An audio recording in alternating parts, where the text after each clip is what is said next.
Chapter 11. I saw a light in the dollhouse. The smell of the hot caramel met Amy when she opened the back door, and Claire was in the kitchen table gently stirring up a huge batch of popcorn to coat it with syrup. Soup and salad for supper tonight, she announced when she saw Amy. We have more important things to do than cook dinner. Amy helped herself to a handful of caramel corn. It was good to see a smile after the painful scene at home. This tastes marvelous. Ellen will go crazy. Caramel corn is her favorite thing in the whole world. What else are we going to have? Fudge, Aunt Claire said. Tons of fudge. That's my favorite. Not that I'm going to hang around the party and makes a pest of myself. I do remember what it's like to have adults watching every move you make. But we will cook a double batch, and then tomorrow night I'll go off to my room after you've eaten, and I'll take along a whole plate full just for me. And how about egg rolls? I have the most marvelous recipe for egg rolls. With pizza? Amy giggled. Her aunt's enthusiasm was irresistible. You're right, a terrible idea. But I bought a huge box of potato chips on the way home and makings for a very special dip. How does that sound? Terrific. Amy was feeling better by the minute. I'll run upstairs with the stuff I brought from home. Oh, my mother said Dad will drop off the cake tomorrow afternoon. He's going out of town and he'll bring it on the way. That'll be fine. Aunt Claire covered the bowl of popcorn with foil and set it at the side of the table. How did it go at home? She said. Everything back to normal? Amy didn't want to talk about home. It was okay, she said. I wasn't there very long. How's Luann getting along with the sitter? All right, I guess. They make things. Amy changed the subject. Shall I get out the sugar and butter for the fudge?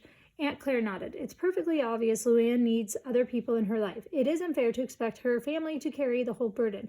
I know I've offended your mother by saying that, but I couldn't help speaking up the first night I had dinner at your house.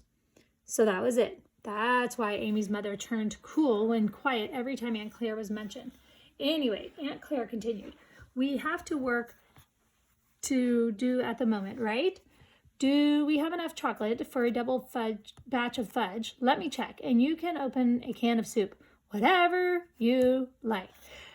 By the time they had eaten, set the fudge to cool, and mixed up the dip, which turned out to have 14 ingredients, it was after 9. There's one thing we ought to do this evening, Aunt Claire said. You mentioned you'd like Ellen to stay overnight, didn't you? Amy nodded. Then we must get out an extra blanket and air at it. There's a chest in the attic packed full of blankets and comforters. They're good shape, even after all this time, but definitely musty. You run up and pick out one for Ellen. I'll hang on to the clothesline to air tomorrow before I start cleaning. Amy's stomach did a sharp flip-flop. She wasn't ready to go in the attic, not for a while. The nights aren't very cool now, she protested. Ellen might not even want a blanket. Of course she'll want one, Aunt Claire said. At least there should be one in her room if she needs it. But I'm not sure I can find the chest. It's just at the top of the stairs on the left. A big metal box. You can't miss it. Aunt Claire gave Amy a look, and Amy knew she was sending a message. She wants to know she trusts me to go up there without moving the dolls. There was no way out. She'd have to get the blanket. Amy left the kitchen and went down the dimly lit hall to the stairs.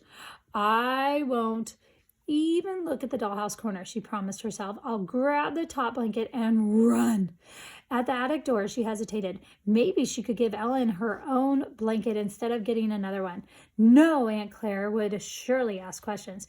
Amy, it was Aunt Claire calling from the kitchen. I forgot to tell you, I think the light is burned out in the attic. Take the big flashlight that's on the table next to my bed. Oh, great. Amy's heart thudded as she switched on the lamp in the Aunt Claire's room and searched for the flashlight. She was halfway up the stairs, the flashlight beam bobbing on the steps at the front of her, when she heard a small sound. Mice. Please let it be mice. A funny thing to wish, considering how much she hated mice. She stood still.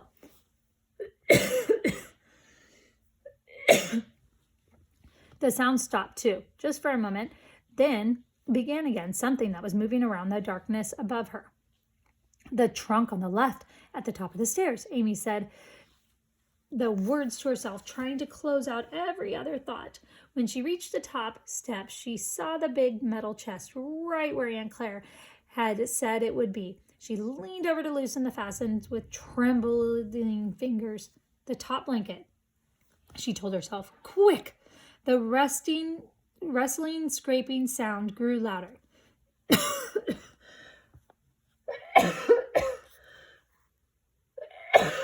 Excuse me. It was coming from the dollhouse corner. Without really meaning to, Amy swung the flashlight beam across the attic. The sheet that had covered the house was on the floor in a white heap. The house gaped open. Amy's knees turned to jump. The flashlight slipped from her fingers. When she tried to bend down and pick it up, she couldn't move. All she could do was stare at the house, and the eerie glow was beginning to fill the dollhouse parlor. A light in the dollhouse. Amy squeaked in terror and dropped to a crouch. Her fingers closed the flashlight, and she clattered down the steps, stumbling on the last one and hurtling into the hall. With a sob, she slammed the door behind her, and she leaned against the wall. Amy, what on earth are you doing up there? It was Aunt Claire again. Did you find the blanket?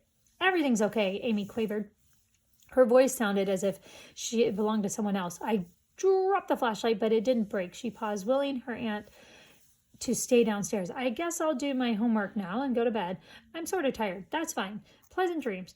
What a joke that was. As Amy pulled off her clothes and fumbled to the bottoms with the buttons of her short-sleeved pajamas, she was more wide awake and more frightened than she'd ever been in her life. After a moment's thought, she pushed the rocking chair across the room and hooked it to the back of the door so that no one and nothing could open it without her knowing.